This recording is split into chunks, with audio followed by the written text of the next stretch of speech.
estava pedindo a Deus a chance de que esse nosso encontro acontecesse, porque eu tenho certeza que se nós fizermos algumas coisas, assumirmos algumas disposições interiores, tivermos algumas determinações profundas estabelecidas dentro de nós, não será possível passarmos esses dias juntos sem sermos profundamente abençoados. Isso não terá necessariamente nada a ver com ninguém em especial aqui. Só depende da gente. E a primeira coisa a fazer é se perguntar qual o significado de Jesus e do Evangelho para nós. Porque essa é uma pergunta que a gente acha que não precisa se fazer. Nós dizemos que somos discípulos de Jesus, que cremos no Evangelho, que de fato não existe nenhuma dúvida em nós no que diz respeito à certeza de que Jesus é o Deus e Senhor da nossa vida.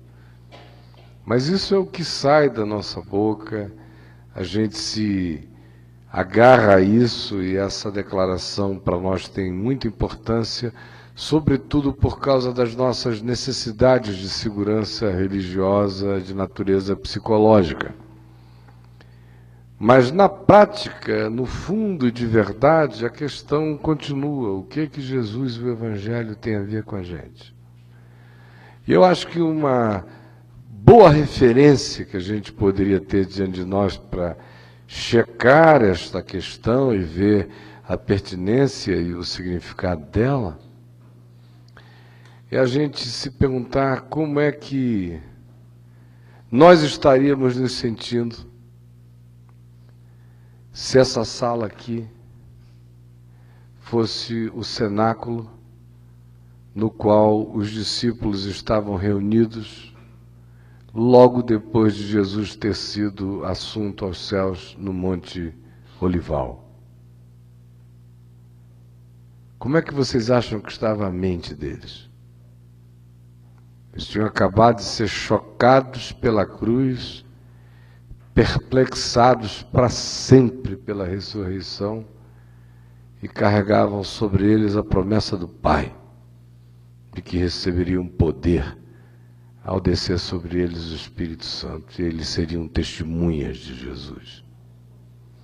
Como é que vocês acham que o coração deles estava, assim, pensando em qual seria a novidade do encontro no cenáculo, quem traria uma boa palavra, se teria algum modelo alternativo novo a ser aprendido, quais seriam as disposições práticas a serem compreendidas, que mensagens você ouviria que poderiam ser transformadas em outras 5 para você pregar muitas semanas seguidas na sua cidade ou no seu grupo. Veja quais são as suas motivações, quais as pessoas interessantes a conhecer, aquele pessoal que eu só conheço virtualmente, troca uns e-mails, que chance de agora encontrar, de dar um beijo, um cheiro, legal. Mas o que isso tem a ver com o significado de Jesus? O Walt Disney apresenta eventos igualmente excitantes. O grande desafio da nossa alma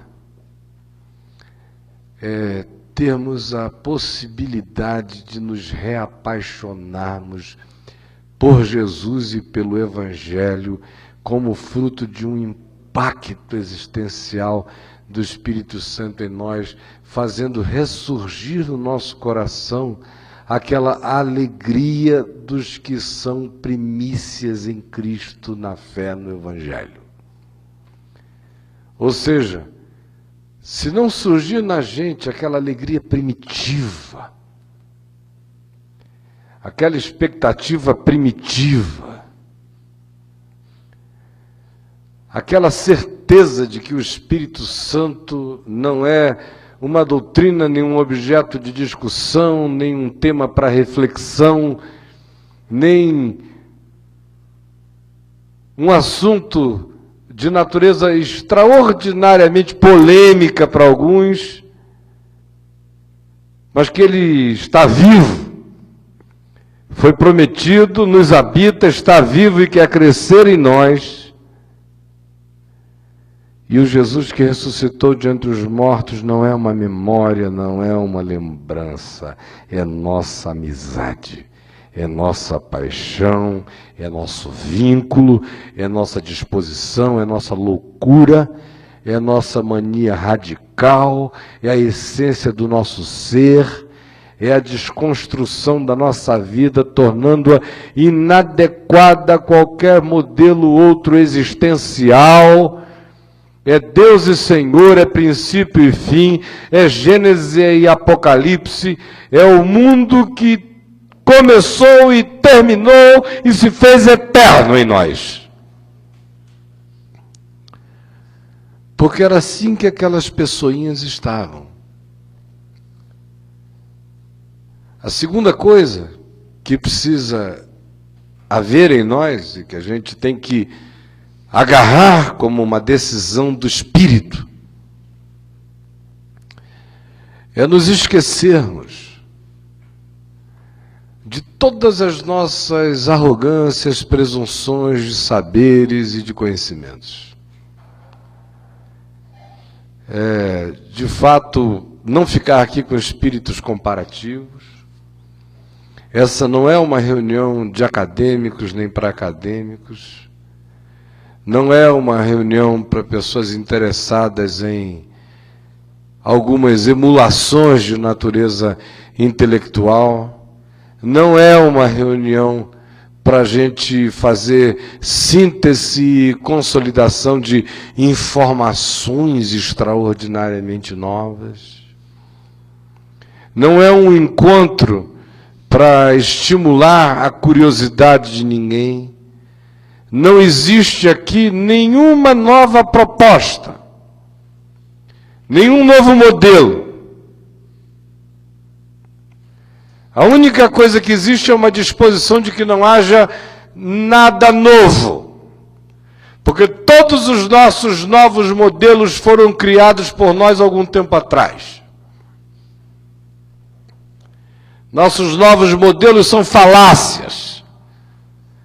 São invenções recentes que a gente traz para animar o coração daqueles que, não tendo feito a viagem radical até a tumba vazia, até o Pentecoste, até a paixão, até a alegria e até o encontro com Jesus ressuscitado no coração e até a amizade íntima com Ele, precisam de distrações programáticas para não caírem no tédio e terem com que entreter a congregação dos debilóides devocionalizados. Nós não estamos aqui para nada disso. É para esquecer, olhar para o Evangelho, darmos a nós a chance de nós sermos nós mesmos. Aqui não há mentores, não há pastores, não há reverendos, não há diáconos, não há presbíteros, não há jovens esforçados, não há mulheres dedicadas, não há pessoas na meia-idade voluntariadas para servir até morrer, não há nenhuma dessas categorizações. A única coisa que pode fazer sentido, que pode valer em nós e para nós aqui, hoje e durante todos esses dias, é a disposição de nós mesmos checarmos qual é a qualidade da nossa relação com Deus, que vínculo é que nós temos com Jesus e o que aconteceu com a gente. O quanto do que nós chamamos de Deus em nós tem a ver com Deus, e o quanto nós chamamos de Deus em nós tem a ver apenas com a nossa própria construção. E qual é a nossa disposição efetiva de tomar a cruz e seguir a Jesus? Qual é a resolução interior que a gente possui e até que lugar ela nos leva, ou aonde é que ela nos abandona, ou aonde é que ela se retrai e diz: daqui não passo, daqui ninguém me tira. O que de fato vale, o que de fato será importante esses dias, é a gente buscar no coração a disposição mais profunda de não perder a oportunidade. De simplesmente dizer: Deus, não importa o que eu aprendi, com quem aprendi, onde aprendi, o que eu acumulei, o que eu acho que sou e que sei, eu estou aqui pedindo que tu me desvistas dos meus orgulhos, dos meus preconceitos, das minhas curiosidades que me distraem, me distanciam da essência do que é. Que tu tires de mim e do meu coração todo e qualquer espírito de checagem, que tu me des aquela vontade de me abrir para o Espírito Santo, para a palavra do Evangelho, e sobretudo vem e realiza em mim aquilo que nesta fase da minha vida e neste momento da minha existência eu preciso ter como renovação do teu amor, do teu poder e da alegria do Evangelho na minha vida. A terceira coisa a fazer é saber o seguinte, que cada um dos que estão aqui estão em níveis diferentes da jornada e da viagem. Há pessoas aqui que já rodaram muito, que já viram muito. E essas, por conseguinte, são aquelas que, em geral, têm que lutar com mais dificuldade no que diz respeito ao encontro do Evangelho com alguns paradigmas antigos, estabelecidos e fixados, não só na mente, mas até às vezes como vício religioso na alma e nas emoções. Há outros que já entenderam e discerniram e chamaram para a prática da vida bastante o significado da graça de Deus. Já sabem que a graça de Deus não é graxa de Deus, não é vaselina de Deus, não é KY celestial. Já sabem que a graça de Deus não é camisinha de Vênus do reino de Deus. Já sabem que a graça de Deus não é preservativo para a gente poder se danar e não gerar nenhuma consequência desastrosa um pouco mais adiante. Já sabem que a graça de Deus é favor imerecido, significando que favor imerecido é tudo. É o favor que me acolhe, que me inclui, que me perdoa, que me redime, que me abraça, que me aceita, que me pacifica, que me justifica, que me santifica, independentemente de eu ter me tornado melhor, mais santo, mais visivelmente percebido como qualquer outra coisa trabalhada e acrescida como virtude na minha própria vida, ela acontece como uma bacia de acolhimento, como uma rede cósmica na qual todo que cai, se cair com esperança em fé e com o coração quebrantado, haverá de encontrá-la. Mas ela não é rede de circo. Para os palhaços caírem, subirem, pularem, caírem, subirem, pularem, caírem, subirem, pularem. A graça de Deus não é pula-pula. Essa graça que me acolhe sempre, que me acolhe todo dia, é favor imerecido, porque dela eu recebo não apenas o favor do perdão e o receberei tantas vezes quanto meu coração quebrantadamente reconhecer que preciso. Isso fará parte da minha existência toda, da renovação do meu próprio entendimento. Mas é favor imerecido também como poder de Deus. É favor imerecido também para dar força ao cansado e restaurar o vigor do que está totalmente destituído de vontade e interesse interior de caminhar com Deus. É favor imerecido, porque imerecidamente não só nos santifica pela fé, mas imerecidamente nos coloca no caminho de uma consciência que vai se separando do volume de perversão daquilo que o mundo chama de minha sabedoria e meu entendimento. O processo de santificação na graça de Deus é separação da consciência, se distinguindo do curso deste mundo. Isso é favor imerecido. E é favor imerecido o poder para dizer não, é favor imerecido o poder para dizer sim, é favor imerecido o poder de crescer e abraçar níveis superiores de entendimento e de consciência, é favor imerecido poder negar a minha mesquinharia e deixar que a graça se infiltre em mim como altruísmo, misericórdia, perdão, bondade, compreensão, entendimento para com os meus irmãos, todos eles. É favor imerecido também desistir do espírito de juízo, de julgamento. É favor imerecido abdicar da síndrome de Gabriela Cravo e Canela, que fica o tempo todo agradecendo ao Deus da graça, dizendo: Senhor, agradeço-te pela tua graça, porque eu nasci assim, vou viver assim, vou crescer assim, vou morrer assim. Sempre Gabriela, desgraçadamente Gabriela. A graça de Deus que me acolhe é a mesma que me catapulta.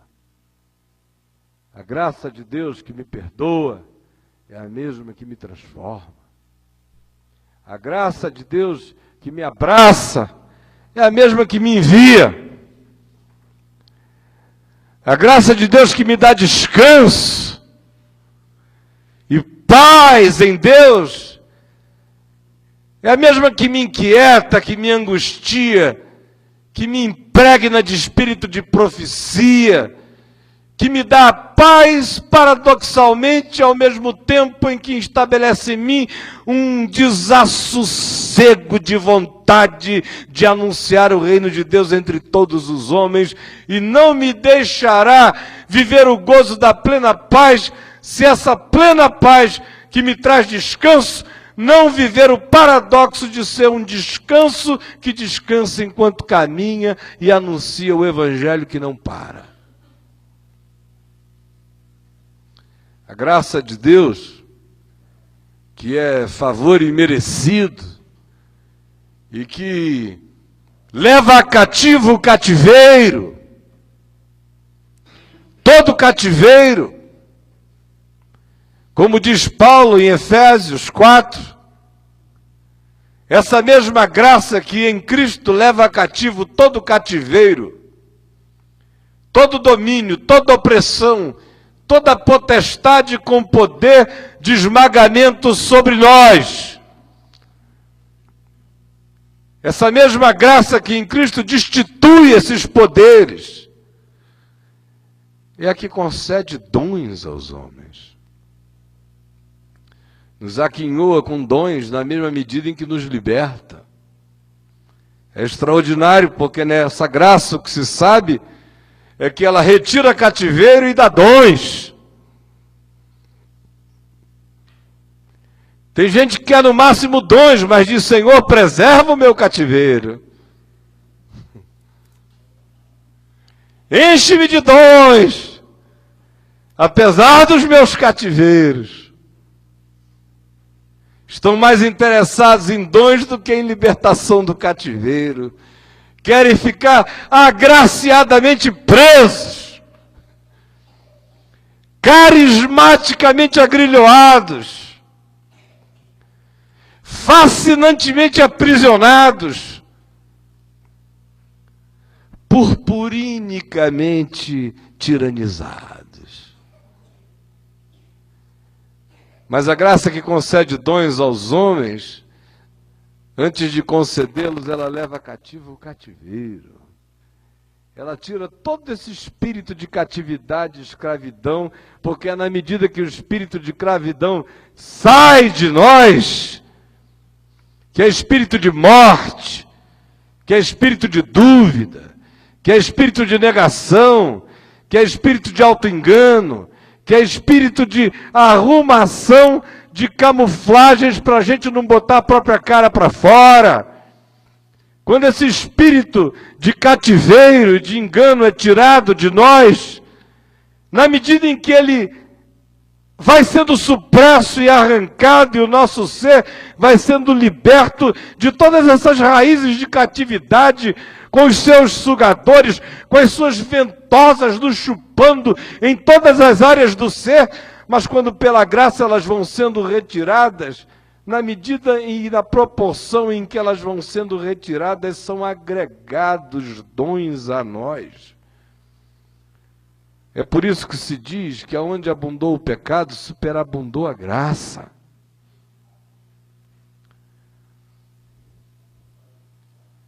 A graça de Deus, que é favor imerecido, é também poder para testemunhar sobre o favor imerecido por nós recebido. Testemunhar com palavras.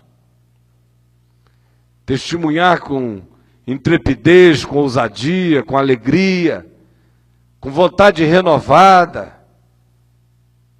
Que só é bonito, que só não vira gestual religioso, que só não se transforma em programa de evangelização, que só não vira a chatice da oportunidade evangelística, que só não se converte na tentativa de catequese, de proselitismo farisaica, que só não se entrega e se torna numa afirmação de superioridade espiritual sobre os ouvintes carentes.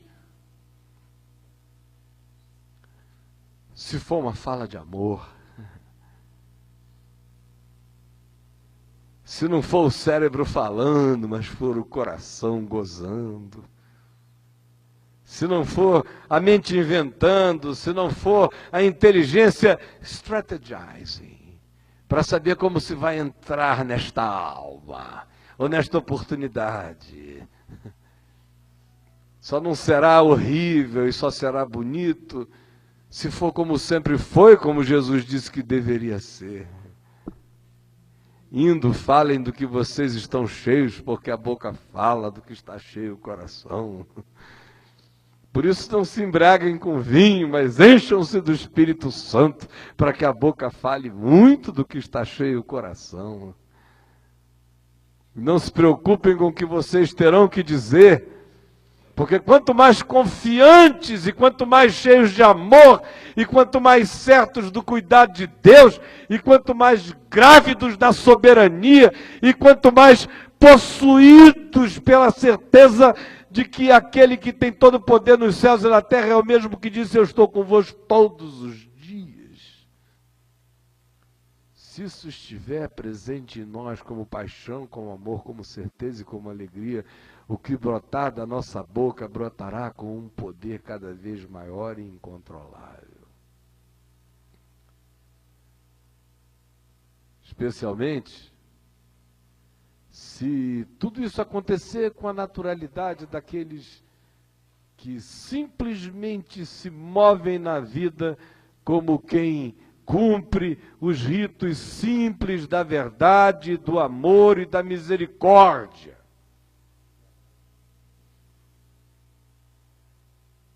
Onde as oportunidades não são vistas como um religioso as vê, nem como membro de uma célula do Partido Comunista no passado haveria como uma chance de cooptação, de catequese. Ao contrário, é a alegria de uma paixão, de um desejo do coração que não tem como reprimir a fala do amor. Essa ousadia tem que ser recuperada em nós em palavras e em gestos.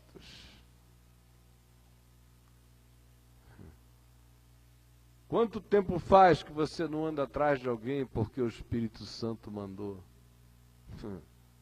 Você lembra daquele tempo que você era novinho na fé? Você lembra daquele tempo?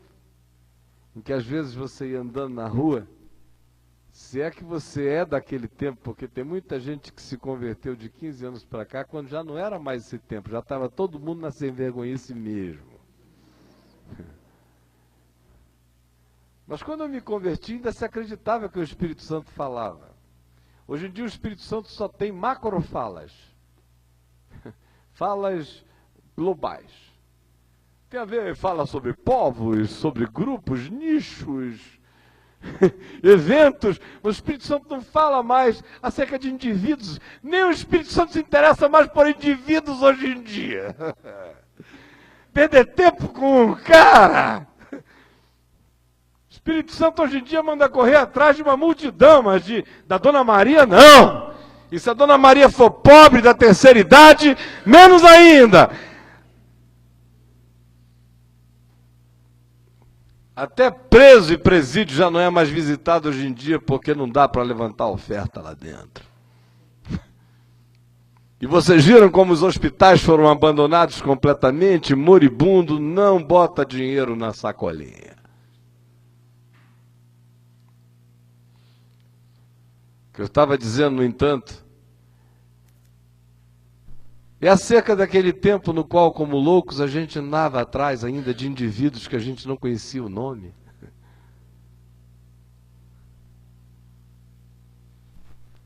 Alguém pode dizer infantilidade espiritual. Alguém pode dizer impressões de uma mente nervosa, recentemente impactada pela ideia extraordinariamente mística de que Deus, o Eterno, se comunica com os homens e lhes narra segredos e lhes faz pedidos íntimos concernentes a um desconhecido passando do outro lado da rua. Deus hoje só fala sobre a Mega Sena.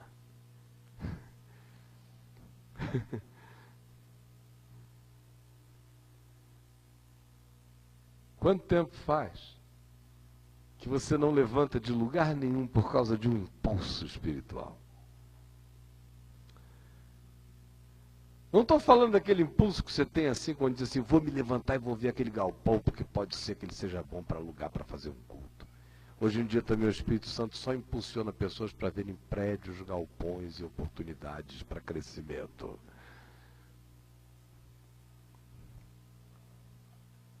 Quando foi a última vez que seu coração seguiu assim uma ordem?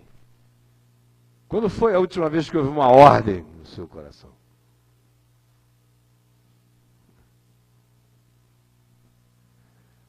Por que eu estou dizendo isso? É porque eu de fato só acredito em revoluções que começam no coração de pessoas que são capazes de seguir a loucura.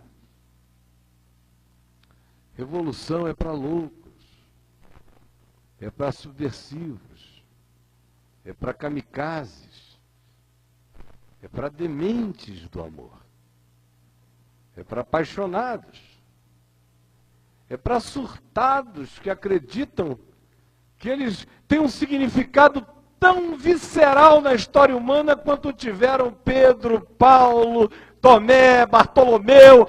São esses narcisistas do reino de Deus que acontecem e acreditam que aonde quer que o Espírito Santo se derrame, ali pode se levantar e pode estar acontecendo o maior milagre de todos os tempos, não importa o tempo, nem a era, nem a época, e muito menos a pessoa.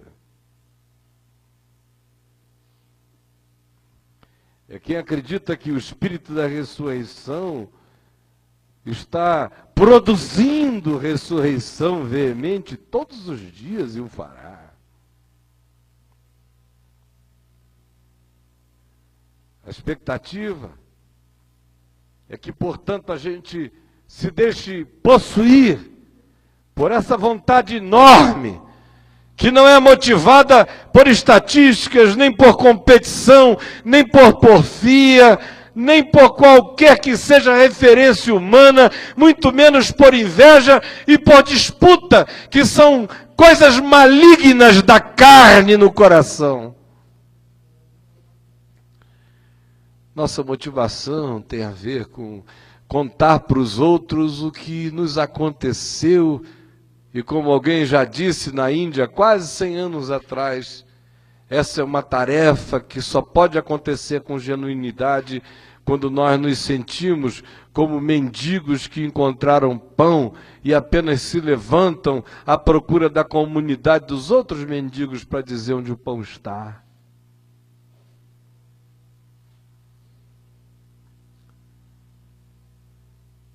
Agora, eu não acredito que essa revolução, essa subversão aconteça sem que antes, e sobretudo e na essência de todas as coisas, esteja essa invasão profundíssima da consciência de Deus em nós e do significado de termos tido a chance de ouvir, crer, entender, abraçar esta mensagem e, sobretudo, o discernimento do que isso implica agora. Porque implica. Tem gente reunida agora, hoje, nesse dia, na Palestina, na faixa de Gaza ou na Cisjordânia. Jovens de 14, 15, 17, 20, 24, 25 anos no máximo. Grupos de 8, 10, 15, 20 no máximo. Sendo treinados por rapazes de no máximo 30 anos.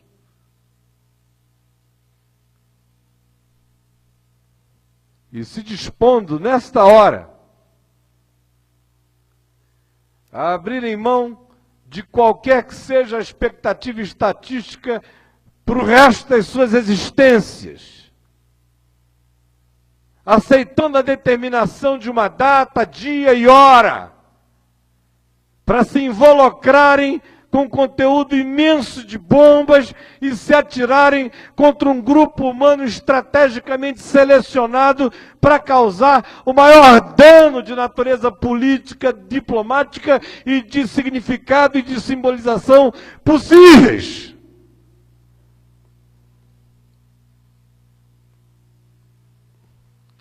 E esses caras fazem isso em troca de 69 para 70 virgens gostosas.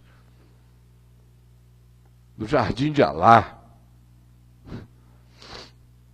pela entrada nessa mordomia, pela possibilidade de deixar esse mundo de caos e de suores e de angústias e de medos, fazer uma contribuição de natureza heróica, simbólica para o seu povo e para a animação do poder do ódio entre os seus contemporâneos, e receber como benesse a antecipação de um harém no Jardim de Alá.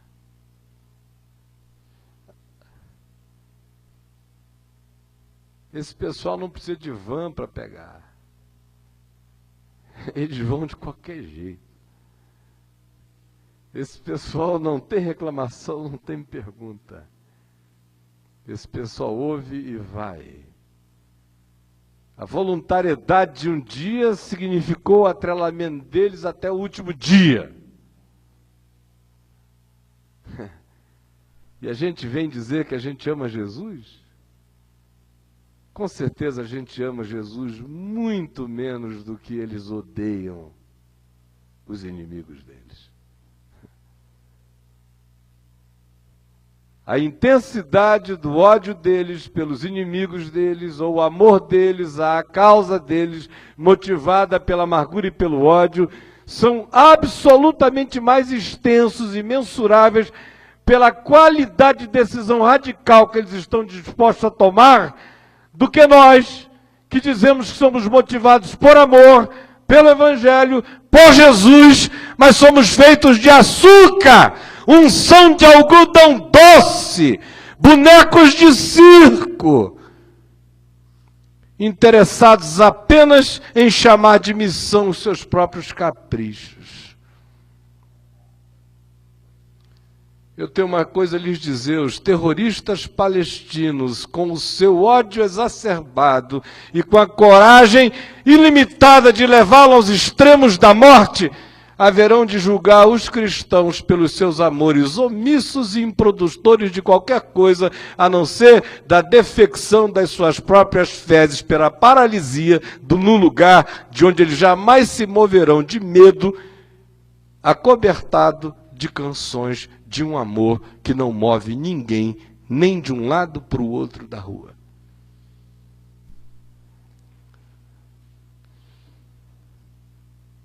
Tem muita gente preocupada com a desconstrução.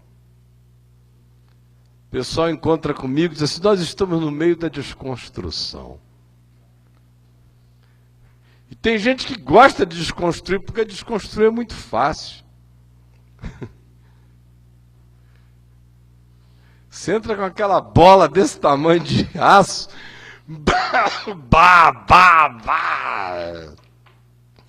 sobra nada.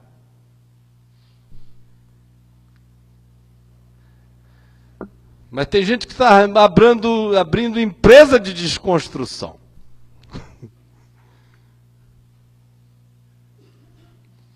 Daqui a pouco a gente vai criar um seminário para pensar desconstrução.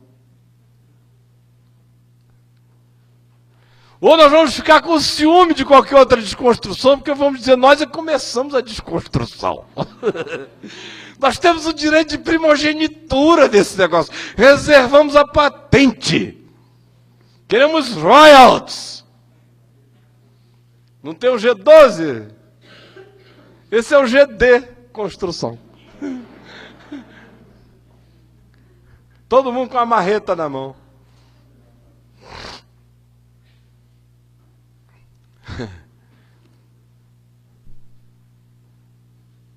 Por aqueles dias, começou João Batista a pregar nos desertos da Judéia e dizia a todos: chegou a desconstrução, arrependei-vos e desconstruí-vos, porque o reino de Deus está perto, mas a gente não tem a menor ideia do que é. Esse é o João Batista dessa geração.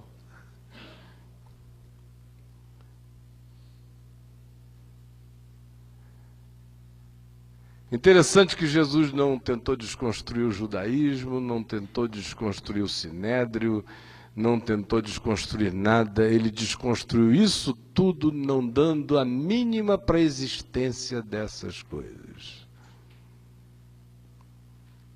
É a ignorância de Jesus e o desinteresse de Jesus em relação a todas elas que faz com que elas se desconstruam correndo atrás dele.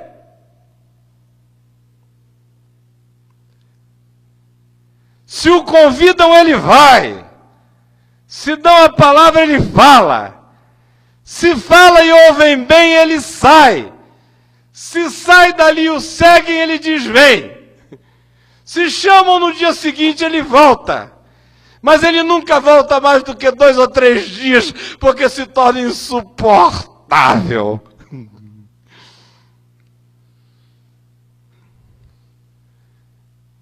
Ele não organiza um grupo para invadir sinagoga. Não chama o pessoal para uma convenção em Cafarnaum para discutir o problema do templo.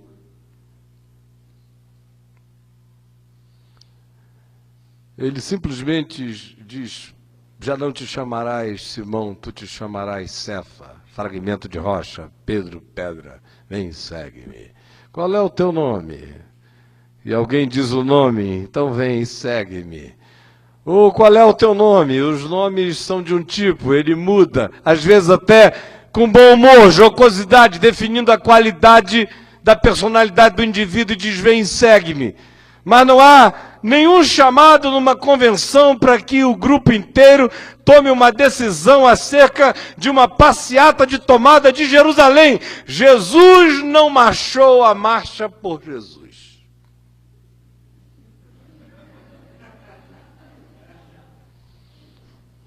Não marchou. Se marchassem, se convidassem Jesus para a marcha para Jesus, ele iria faltar.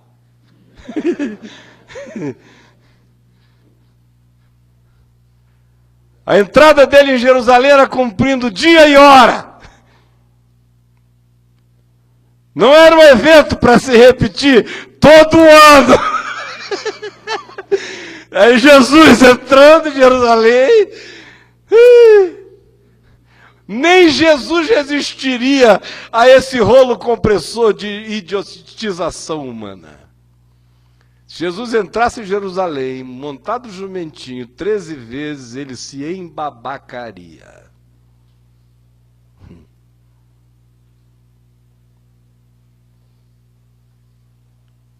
É dia, é hora, é momento, é verdade. Tudo tem que ter significado, o que não tem significado não precisa significar nada.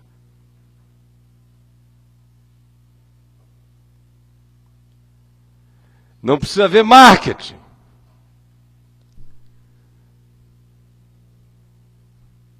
Quem faz o marketing é o Espírito Santo.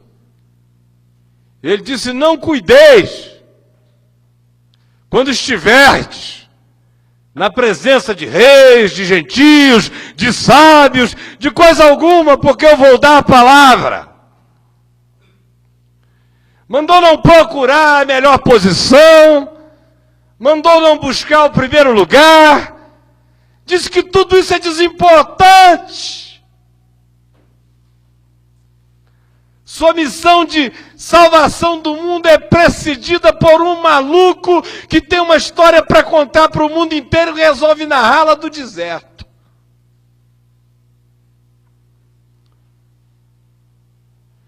E ele mesmo, ao invés de se encarnar em Roma, ou em Éfeso, ou em Atenas, vai se perder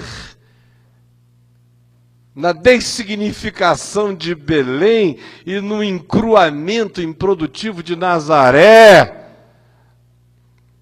e nas circunscrições limitantes da Galileia, e na insignificância de Israel.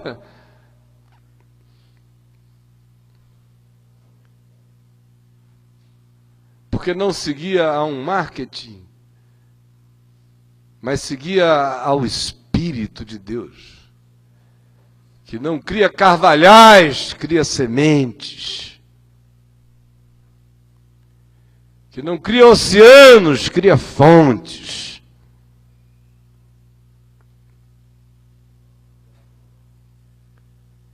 Que é todo poderoso, mas decide fazer dia a dia, tempo a tempo, era a era.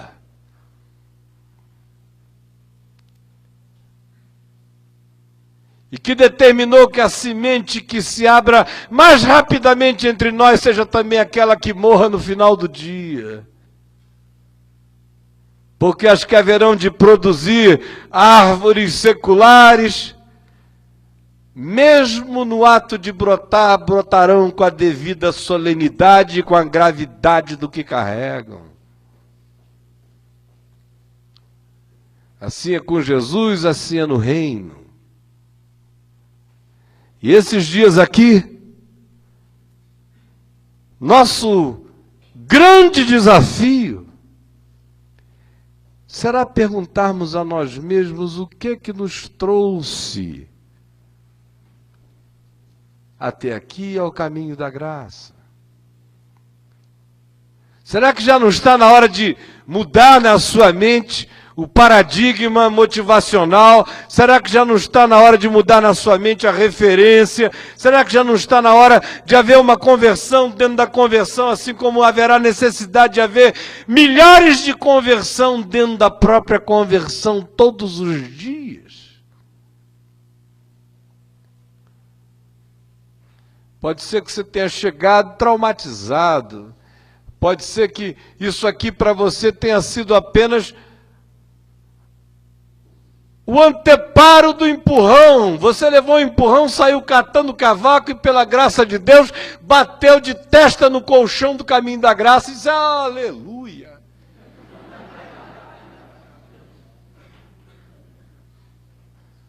Aí o cara fica ali, posição confortável para dizer assim: safado, só olhando para lá, sem vergonhas, me expulsaram, me odiaram, não me entenderam, não me quiseram, me usaram, me abusaram.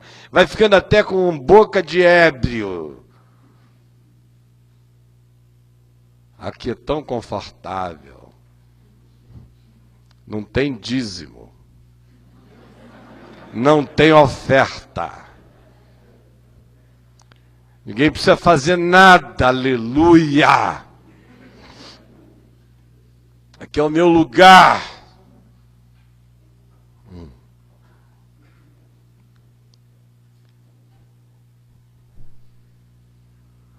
Ou então diz assim: aqui é o meu lugar porque eu estou de saco cheio. Essa é a pior declaração que eu ouço, é o cara que me diz que está no caminho da graça porque ficou de saco cheio. Pelo amor de Deus, meu irmão, vá logo antes que você faça a mesma coisa com o meu. Tá pensando que é só o teu que sofre disso? Um cara como você enche o de qualquer um rapidinho.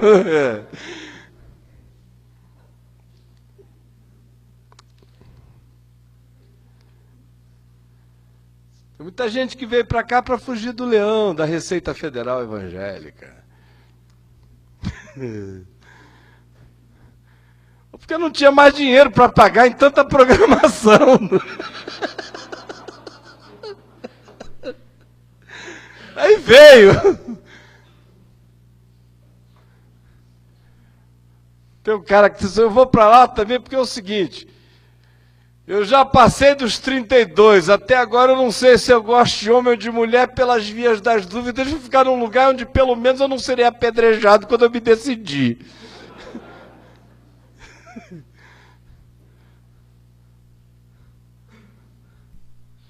Ou então é aquela coisa samaritana.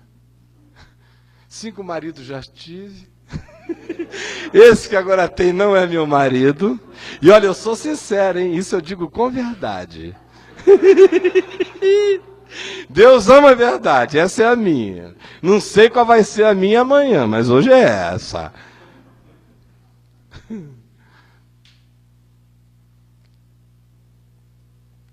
Aí eu vou para lá porque o fundador desse negócio é divorciado.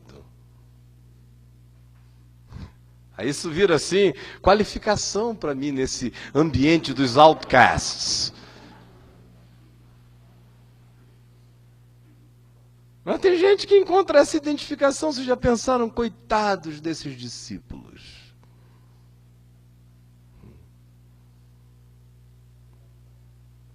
Tem também aquele grupo que diz: não, eu vou para lá só porque eu fui do contra a vida inteira. E já não tem mais modo de ser do contra, nem sendo protestante, porque os protestantes são os pós-testantes, eles não estão mais com nenhuma. Geraram uma potestade do passado. É um eco. Então, agora eu vou para essa coisa aqui, porque eu estou na linha de frente sempre, vocês sabem, né? Eu gosto disso, pastor. Tem gente que me diz: você não sabe como eu gosto disso. Isso é o tipo de coisa que eu gosto, sabe?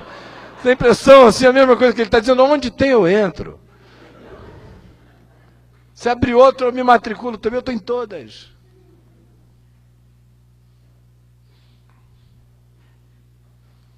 Tem também aquele pessoal do Botafogo, né? Que a estrela solitária conduz. É o cara que diz: eu jamais serei Flamengo. Ficarei nesse grupo enquanto não crescer. Se crescer eu saio, porque a minha vocação é para a estrela solitária desde 1910. Sofrer. Esses times que dizem vencer, vencer, vencer, uma vez renascer, renascer até morrer. Esse eu não, o cara já diz que não fica nesse, ele é do contra. O negócio dele é Botafogo, Botafogo, desde 1910, foste herói em cada jogo, ninguém viu, mas não tem problema não, Botafogo somos eu, você e nós e ninguém mais no Brasil. E aí vai, no caminho da graça dele, Dom Quixote, solitário, feliz por não ser seguido, por não ser compreendido, por não ser gostado, por chegar na praça cristã e ninguém mais ficar no pedaço.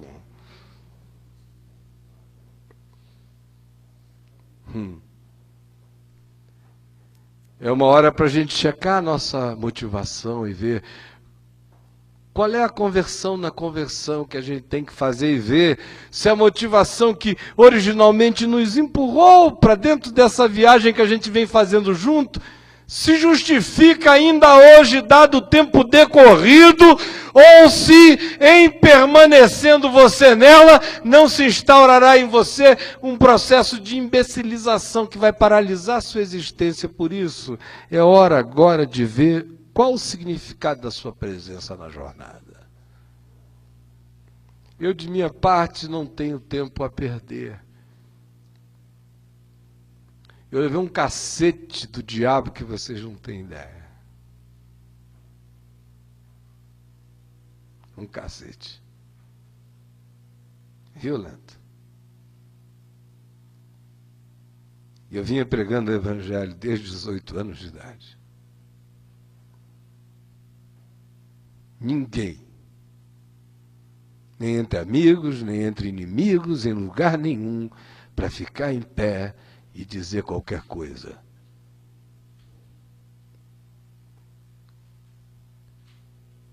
Mas na mente e no coração de muitos, eu provavelmente já tivesse me tornado algo danoso pela superlativização da minha imagem no coração de um monte de gente. Nada que eu tenha provocado, nada que eu creia, aqueles que me ouviam tenham querido conscientemente gestar neles mesmos, mas por todas as razões compreensíveis, cresceu, surgiu, se amplificou no coração e chegou uma hora que, por meu próprio salvamento como homem, Deus permitiu aquela visitação do mal.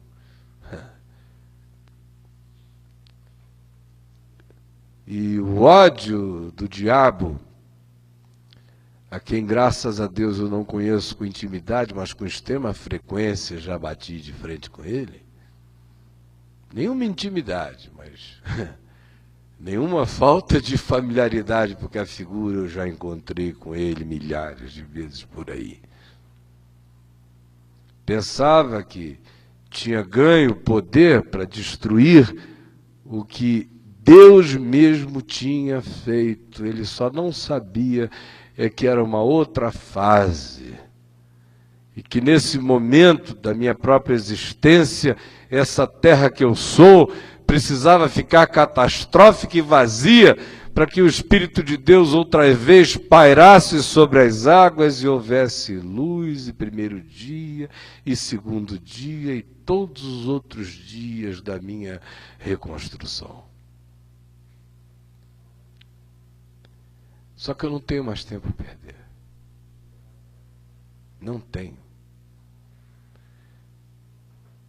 Se você achar que essa jornada aqui, humanamente falando, na história, no tempo, no espaço, aqui e agora, tem alguma coisa a ver com a minha vida, tem alguma coisa a ver com algum tipo de inspiração que, pela misericórdia de Deus, eu trouxe a você, se você desejar, mesmo que isso tenha a ver com o que você imagina que tenha, relacionando isso a algum tipo de motivação que de mim você tenha recebido, saiba que se você desejar que a gente caminhe juntos, essa vai ter que ser uma decisão que implicará numa determinação de não se perder mais tempo. Esses dias todos nós vamos estar falando sobre o significado desse momento, desse tempo, do desafio que a gente tem e do papel que nós temos recebido e, na graça de Deus, temos e podemos cumprir com alegria, nesta geração, sem ufania, em serviço, com o coração quebrantado e no poder do Espírito Santo, e cheio de dons do Espírito de Deus, e com o coração limpo de todos os bolos, confeitos, fantasias, castelos de areia ou de chantilly, que tenham sido criados nas fantasias da religiosidade na nossa mente, abrindo mão e nos desvestindo de tudo isso, voltando para a simplicidade mais original da caminhada. Nós podemos ser cheios do Espírito Santo, cheios do Evangelho, cheios de dons, cheios de consciência, cheios da verdadeira liberdade, cheios de espírito de serviço, cheios de alegria, cheios de gravidade, cheios de carisma, porque cheios de consciência do Evangelho e do Espírito Santo. Essa é a oração, essa é a expectativa. Gostaria que a gente tivesse toda a liberdade do mundo aqui entre nós, nos conhecermos, nos aproximarmos, falarmos uns com os outros. Convivermos, vamos dançar, vamos ter festa, vamos nadar, vamos ouvir a palavra, mas, sobretudo, eu queria pedir a cada um, vamos tratar a cada um com muita reverência. Liberdade e reverência podem ser irmãs gêmeas, e no meu caso só existem se forem irmãs gêmeas. E ninguém que não me reverencie vai ter liberdade comigo, e ninguém a quem eu não reverencie, é difícil dentro do meu coração encontrar essa pessoa, vai ter de mim qualquer outra coisa que não seja liberdade nos moldes mais simples dela. Onde existe reverência e liberdade, a ambiência para todo relacionamento sadio. Eu quero chamar o Marcelo Quintela aqui à frente, e enquanto ele vem, eu queria agradecer a todos os que trabalharam para que a gente estivesse reunidos aqui. Todos. E de modo muito especial, antes de fazer isso no final, no domingo, eu queria de antemão agradecer o Mura, a Malu e o Jack, uma quantidade enorme de pessoas, de amigos queridos, irmãos, que foram se juntando a Cacau para fazer tudo isso acontecer, não é? Adriana, tantos outros. A Suzana, que chegou do Maranhão, me trouxe Guaraná Jesus, uma mesinha gostosa, que já está lá do lado do meu lugar de trabalho, e camarão, cada talagada de camarão que a gente vai devorar, com a maravilha. Chegou aqui, mal chegou, já virou diaconisa no aeroporto. A Suzana trabalhou com a gente lá na Vind, na EVB, muitos anos, uma irmã amada, querida mesmo. E eu queria pedir ao Marcelo para vir aqui, ele que tem sido o mentor executivo das articulações do dia a dia, das estações, dos vínculos, das teias, dos tecimentos, das construções, para vir aqui trazer uma palavra de saudação e também para apresentar cada um, chamar os grupos para que todo mundo aqui tenha a chance de ir se conhecendo. Com você, meu amigão amado.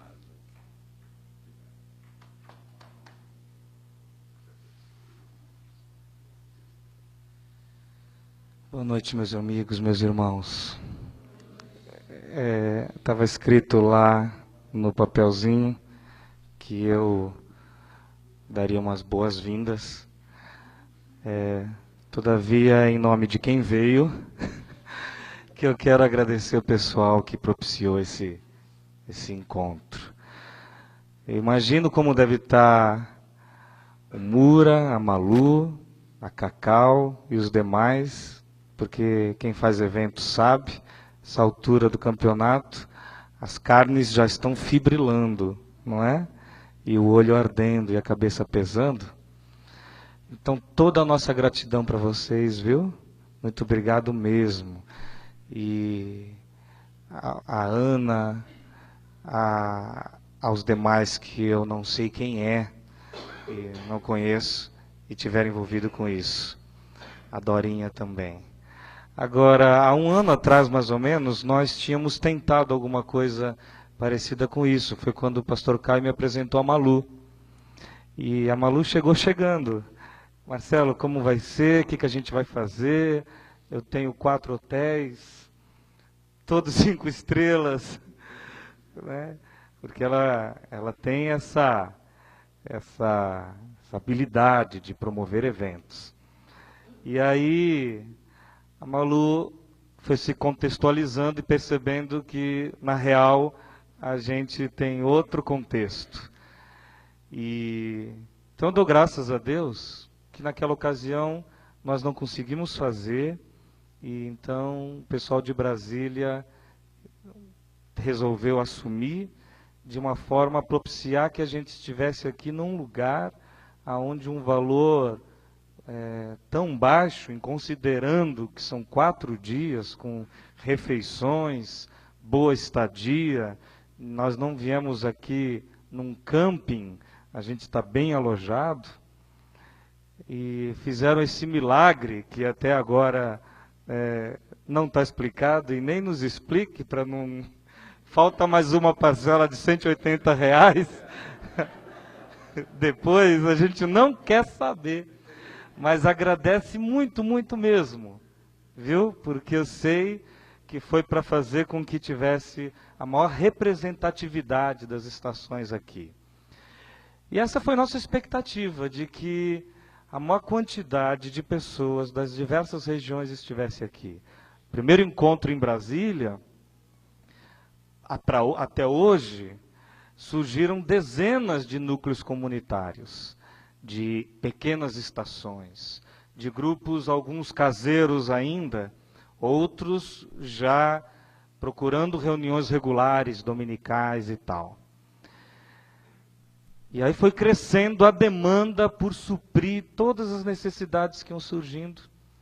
Então a gente ficava assim, puxa, tomara que aquele irmãozinho esteja lá, que aquele pessoal do Nordeste um pouquinho mais afastado dos eventos esteja também. Porque a gente foi a Recife tentar ajudá-los, mas a gente já chegou indo embora, né? Recife foi 2 dias, um para chegar e outro para ir embora, o encontro lá. Então, meus irmãos, eu não imaginei que de repente teríamos disposição para fazer isso hoje, mas eu quero aqui, em função do que o Caio colocou, apresentar rapidamente os grupos. Amanhã nós também teremos tempo para isso. Queria que hoje a gente pudesse levantar os grupos que vieram dos lugares, não é? Assim, se a gente começar da região norte ali, cadê o grupo de Manaus? Cadê? A Ana veio. Muito bem. Que pena que o Heraldo não pôde estar aqui, não é? Mas a Aninha de Manaus. Belém também está. Por favor, Belém, fique de pé. Essa é a Cristina, né? E a Cristina seria ela? Seu marido. Então tá bom, ele virá. Obrigado, viu, meus irmãos? E de Natal, eu pulei Natal, pode Fortaleza, eu pulei Fortaleza, esse é o Ronaldão. Como que é o mapa lá? É primeiro o Ivo, né? Nessa sequência. O Ivo veio com seu pessoal e depois o Álcio lá de Natal. Pode levantar para o pessoal ver, ó. Esse é o pessoal de Natal. O Álcio, Rodolfo, sua esposa. Obrigado, viu? E aí como é que é? Depois quem é?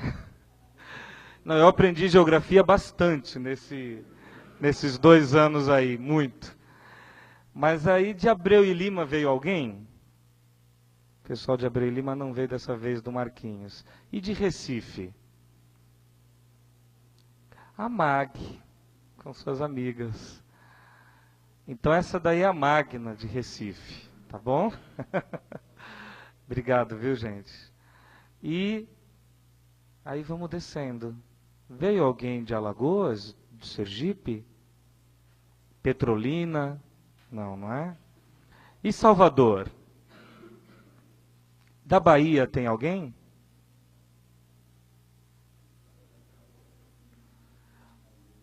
A irmã é da onde? Jequié. No primeiro encontro tinha um colega do Caio de Jequié. E de Minas Gerais, o Chico abriu lá umas 207 núcleos lá do caminho, em todo o interior. E aí, de Minas, do estado todo, quem é que está aqui? Pode levantar assim para a gente ver. Ok, os irmãos. De Uberlândia tem gente? Uberlândia. Sete Passos tem? Sete Lagoas? Não, Sete Lagoas.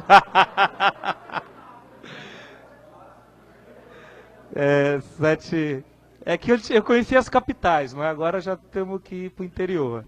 Então, o Carlos Alberto, que veio lá, de Sete Lagos. E Sete Lagoas.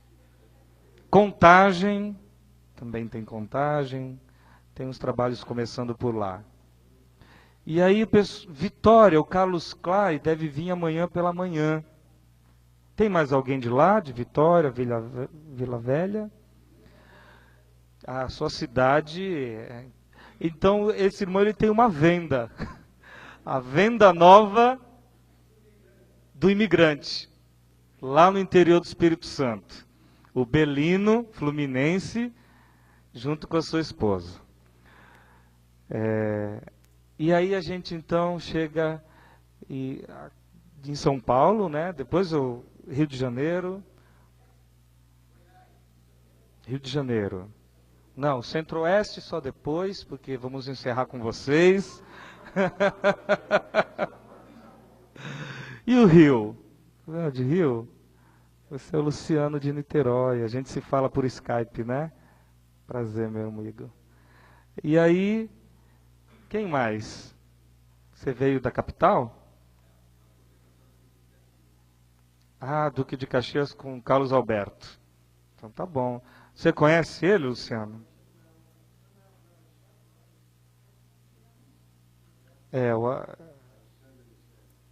O Alexandre e a Michele são em Mesquita. Não é? E aí em São Paulo nós temos o pessoal de Porto Ferreira. Fica de pé, Tião, o pessoal te vê, o Lázaro, os demais amigos. Ok. De Campinas também tem o Marcelo. Como? Anderson. E Marcelo ficou lá, é um colega lá. E aí, quem mais? De São Paulo, da capital, Carlos Bregantin e aqueles irmãos. Então, olha, esse aqui é Carlos Bregantin, viu, gente? Tá bom? Descobri uma foto dele na Eclésia esses dias. Bem novinho. Foi sim. Mas eu não vou falar matéria, não. Tá lá.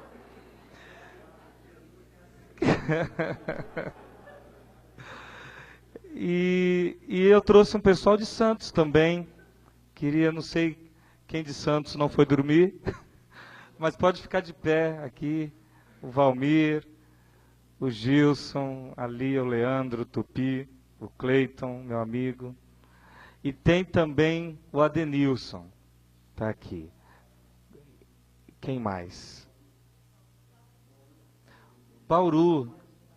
Denis, você é o Denis. Que coisa linda ver você.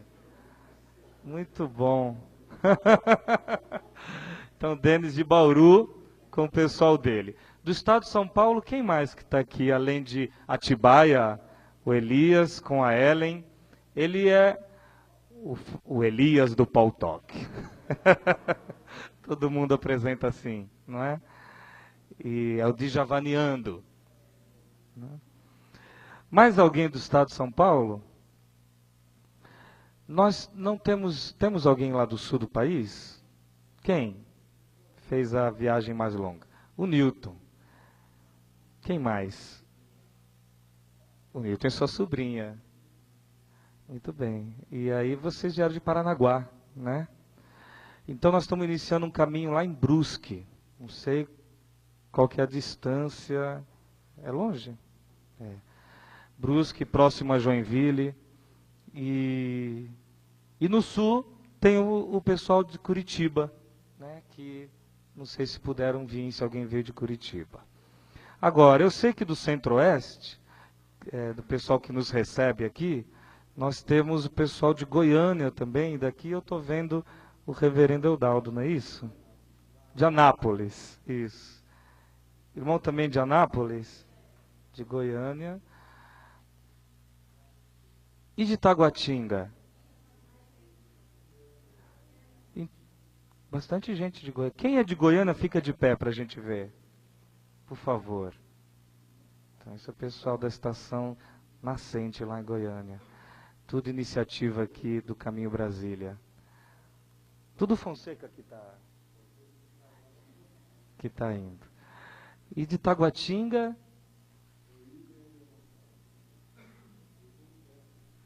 Cadê o William e a moçada? De Taguatinga. William, Ricardo. William. Mentor de Taguatinga. Também. Obrigado, meus irmãos. Quem falta, Caio? Assim. Mato Grosso.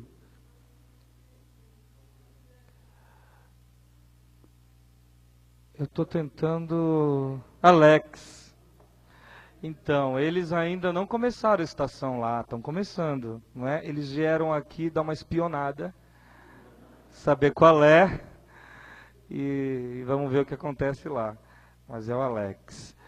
E o pessoal de Brasília, eu queria que ficasse de pé para a gente conhecer, nós os que viemos de fora, não é? E vocês de Brasília, obrigado mesmo por estarem aqui nos ajudando, recebendo a gente. Desculpa já qualquer coisa de antemão, até o final desse período. Toda a reverência e toda a liberdade. Jack que está ali. Amém, meus irmãos. Vamos ficar todos de pé, então.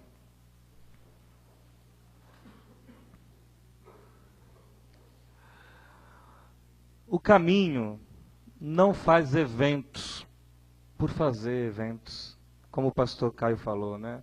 O caminho não tem um calendário letivo, anual, eclesiástico, ou sei lá o nome, na qual importa ter determinados encontros. Nada disso. Então a gente está aqui fruto de um anseio, uma demanda, uma necessidade, conforme o Caio colocou, de conversões no processo de conversão.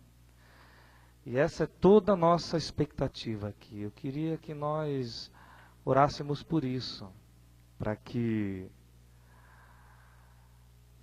o véu posto ainda sob os olhos de alguns de nós pudesse sair. Folclores acerca do caminho da graça também pudessem cair. E todo o significado do Evangelho, conforme o pastor colocou, possa alcançar a todos nós, cada um conforme sua consciência, seu entendimento e o nível que está, conforme ele disse. Mas eu queria que nós, assim, irmanados, dessemos as mãos e pudéssemos entregar a Deus essa noite, esse dia, a viagem que cada um fez. E eu sei que a maioria está cansado da viagem, então acho que hoje o Jack não vai ter baile, não é? Então agradecer a Deus porque chegamos, porque estamos aqui, e por aqueles que ainda virão, e por tudo que Deus nos presenteará esses dias. Tá bom, meus irmãos? Feche seus olhos. Obrigado, Pai. Uma sensação de privilégio impressionante, essa que a gente carrega no coração. Privilégio de ser recebido aqui, Senhor, com um sorriso, com um abraço, e sabedores de que não estamos aqui para mais um evento, estamos aqui, Senhor, não tem nada a ver com avivamentos na alma, com dar uma pilha, com nada do que se vê por aí. A gente está aqui para ir para dentro, não para fora. A gente está aqui para ir para dentro do coração de cada um de nós. Por isso eu peço, Senhor, em nome de Jesus, e por favor, que Tu nos abençoe, conforme aquilo que Tu tens planejado para esses dias. Abençoa o pastor Caio, sua disposição, Senhor, o seu coração, a Adriana com ele, Senhor, o amor e a devoção que eles têm nos ensinado nessa caminhada. Que eles, Senhor Deus, possam nos ajudar nesses dias, conforme todo o discernimento que o Senhor lhes der. O Senhor nos abençoe a todos, em o nome de Jesus. Amém, Pai. Amém. Então dá um abraço aí no vizinho, na pessoa lá do outro estado. A Dorinha vai vir falar aqui alguma coisa.